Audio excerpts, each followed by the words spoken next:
Hello everyone, I'm Komal Shah and I welcome you in my class with a simple hand gesture called Namaste. So today we are going to learn about the introduction of 7 chakras. देवियों और सज्जनों एवं आए हुए दर्शकों का team नाट्य therapy स्वागत करता है। वैसे तो आप बहुत से कार्यक्रमों में शिरकत करके बहुत सी नृत्य शैलियों का आनंद लेते हुए आए हैं, पर यह नाट्य थेरेपी एक्ट कुछ अद्भुत है जो कि स्पेशल ग्राफिक साउंड एवं लाइट से सुसज्जित है एवं नाट्य के माध्यम से अपने जीवन को आप पूरी तरह बदल सकते हैं। तो आइए कोमल शाह की इस नाट्य थेरेपी का आनंद उठाएं और अपने जीवन में लाभ लें। गाना बजाना, नाचना, ये सब एक बड़ी ही प्राचीन कलाओं में से एक है। भारत जो हर प्रकार से कला और संस्कृति का धनी रहा है, उसमें इन सभी कलाओं जैसे गीत, संगीत, वादन, नृत्य, चित्रकला, अभिनय आदि का एक प्राचीनतम ग्रंथ है जिसे हम नाट्य शास्त्र के रूप में जानते हैं। इस ग्रंथ के रचयिता भरत मुनि थे, जिनका जन्म 400 ईसा पूर्व माना जाता है। नाट्य शास्त्र नाट्य कला पर व्यापक ग्रंथ है, जिसमें शास्त्रीय संस्कृत रंगमंच के सभी पहलुओं का वर्णन है। माना जाता है कि इसे भरत मुनि ने 3री शताब्दी से पहले लिखा था। कहते हैं कि त्रेता युग में लोग दुख, आपत्ति से पीड़ित हो रहे थे। इंद्र की प्रार्थना पर ब्रह्मा ने चारों वर्णों और विशेष रूप से शूद्रों के मनोरंजन और अलौकिक आनंद के लिए नाट्य वेद नामक 5वें वेद का निर्माण किया। इस वेद का निर्माण ऋग्वेद में से पाठ्य वस्तु, सामवेद से गान, यजुर्वेद में से अभिनय और अथर्ववेद में से रस लेकर किया गया। भरत मुनि को उसका प्रयोग करने का कार्य सौंपा गया।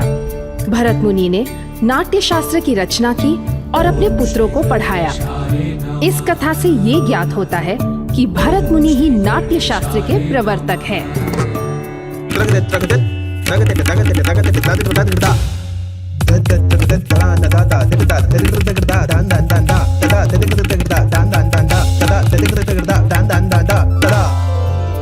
भारत में कुल 8 प्रकार के शास्त्रीय नृत्य हैं। उन्हीं में से एक कथक भी है, जिसकी उत्पत्ति उत्तर प्रदेश से मानी जाती है। बताया जाता है कि कथक प्रस्तुत करने वाले लोग महाभारत और पुराणों जैसे धार्मिक ग्रंथों की कथाओं पर नृत्य किया करते थे। अर्थात नृत्य के माध्यम से कथा कहने की कला को कथक कहा जाता है, जिसका अर्थ है कला कहने वाला।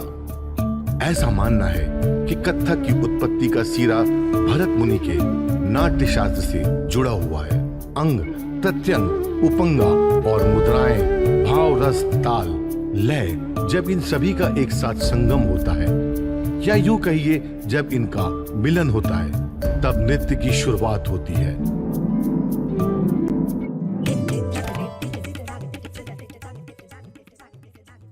Chakras are like DNA structures of life and they talk about the 7 levels of consciousness. The first set of movements and postures of the foundation chakras, which will help you to make the foundation of a system and allow the energy to flow and channelize in the right direction. There are many chakras in the body, but 7 are the main ones which need to be balanced as they are connected to the nervous system and the glands, which have direct connection in our spiritual and evolutionary growth. When all these 7 chakras spinning in harmony in the same speed, the human system can run smoothly. So now let's understand how Natya therapy is different from regular dancing.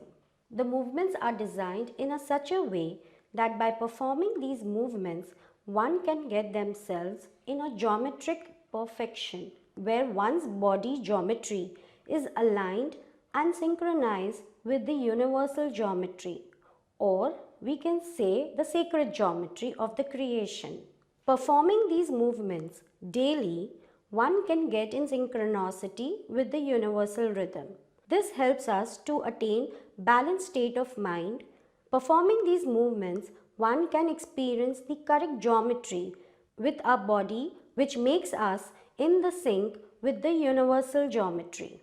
These movements are not only good for health and toning the body, it improves the cardiovascular endurance, muscle tone, balance and coordination. It can boost the person's mood, improves the body language and personality, and lowers down stress. Movements become a language or a medium to express one's emotions and feelings. People can communicate their conscious and unconscious feelings through dance. It also helps to work on issues through use of movement vocabulary instead of words.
हमारे भौतिक शरीर में 7 चक्र और 3 नाड़ी है।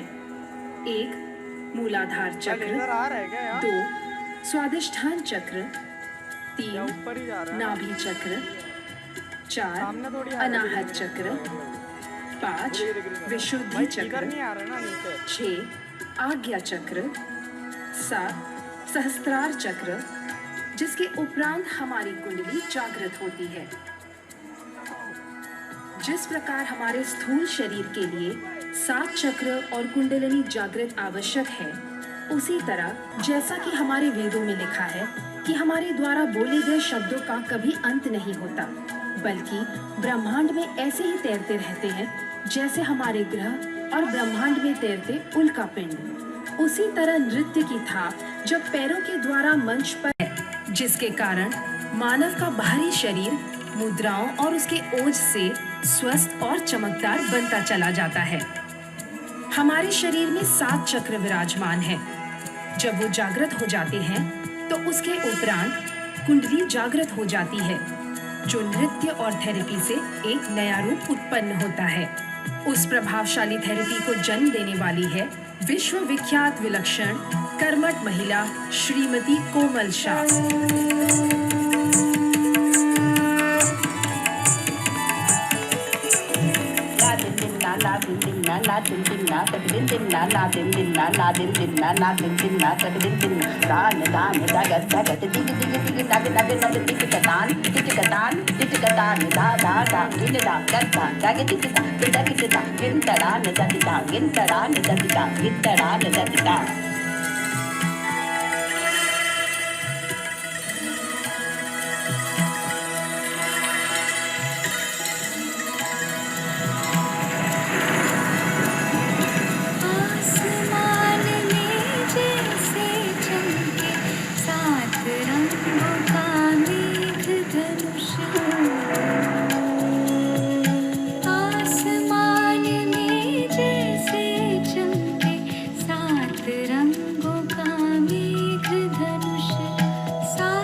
I'm Komal Shah, the healing artist, showcasing the art and the integrity of Indian culture.